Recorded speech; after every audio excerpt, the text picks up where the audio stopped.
ಚೆನ್ನಾಗಿ ಮಿಕ್ಸ್ ಮಾಡ್ಕೊಬೇಕು. ಮತ್ತು ಎಣ್ಣೆ ಮಿಕ್ಸ್ ಮಾಡ್ಕೊಬಾರ್ದು. ಹಿಟ್ಟು ಕಲಿಸ್ಬೇಕಾದ್ರೆ ಗೋಧಿ ಹಿಟ್ಟಿಗೆಲ್ಲ ಕಲಿಸ್ಕೊಬೇಕಾದ್ರೆ ಎಣ್ಣೆ ಮಿಕ್ಸ್ ಮಾಡ್ಕೊಳ್ತೀವಿ. ಬಟ್ ರಾಗಿ ಹಿಟ್ಟನ್ನ ಕಲಿಸ್ಕೋಬೇಕಾದ್ರೆ ಎಣ್ಣೆ ಮಿಕ್ಸ್ ಮಾಡ್ಕೊಳ್ಳೋ ಅವಶ್ಯಕತೆ ಇರೋಲ್ಲ.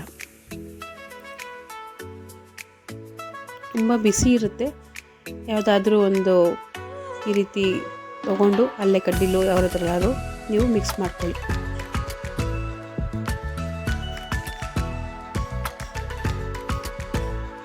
ತುಂಬ ಎಕ್ಸ್ಪೀರಿಯನ್ಸ್ ಹ್ಯಾಂಡ್ ಇದ್ದರೆ ಮಾತ್ರ ಕೈಲಿ ಮಿಕ್ಸ್ ಮಾಡ್ತಾರೆ. ಬಟ್ ಎಕ್ಸ್ಪೀರಿಯನ್ಸ್ ಇಲ್ಲದರು ದಯವಿಟ್ಟು ಕೈಲಿ ಮುಟ್ಟಕ್ಕೆ ಹೋಗಬೇಡಿ. ಸ್ಟಾರ್ಟಿಂಗಲ್ಲಿ ಒಂದು 5 to 7 minutes ಅಟ್ಲೀಸ್ಟ್.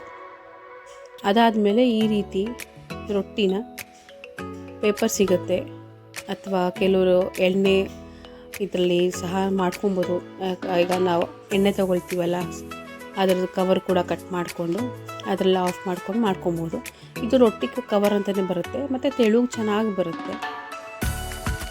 ನೋಡಿ ಟೆಕ್ಸ್ಚರ್ ಎಷ್ಟು ಚೆನ್ನಾಗಿ. ಈ ರೀತಿ ಹಿಟ್ಟನ್ನು ಹಾಕ್ಕೊಂಡು ಸಾಫ್ಟಾಗಿರುತ್ತೆ. ಅದು ಚೆನ್ನಾಗಿ ತಟ್ಕೊಂಡು ಸುತ್ತ ರೌಂಡ್ ಹೊಡಿತಾ ಇರಬೇಕು. ರೊಟ್ಟಿ ತಟ್ಟಿ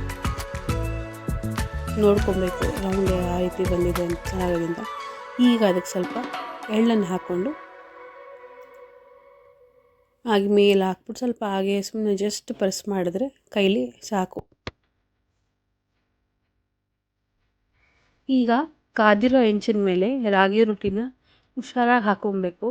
ಬಟ್ ಯಾಕಂದರೆ ರೊಟ್ಟಿ ಆದ್ದರಿಂದ ನಾವು ಬಿಸಿನೀರು ಹಾಕಿ ಮಾಡ್ಕೊಂಡ್ರೆ ಸ್ವಲ್ಪ ತುಂಬಾ ಸಾಫ್ಟಾಗಿರುತ್ತೆ.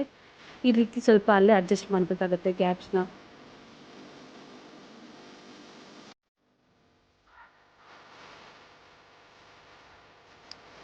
ಈ ರೀತಿ ಸ್ವಲ್ಪ ಸುತ್ತ ಎಣ್ಣೆನ ಹಾಕ್ಕೊಂಡು ನಾವು ಫ್ರೈ ಮಾಡ್ಕೊಬೇಕು. ಅದನ್ನು 2 ಕಡೆನೂ ಸಹ ರೊಟ್ಟಿನ ಸುಟ್ಕೊಂಡಾದ್ಮೇಲೆ ಚೆನ್ನಾಗಿ ಅದನ್ನು ಎಲ್ಲ ಕಡೆನೂ ಎವ್ರಿ ಕಾರ್ನರ್ ಅದನ್ನು ಬೇಯಿಸ್ಬೇಕು. ಪ್ರತಿಯೊಂದು ಬೆಂದಿದ್ರೆ ಮಾತ್ರ ರೊಟ್ಟಿ ರುಚಿಯಾಗಿರುತ್ತೆ.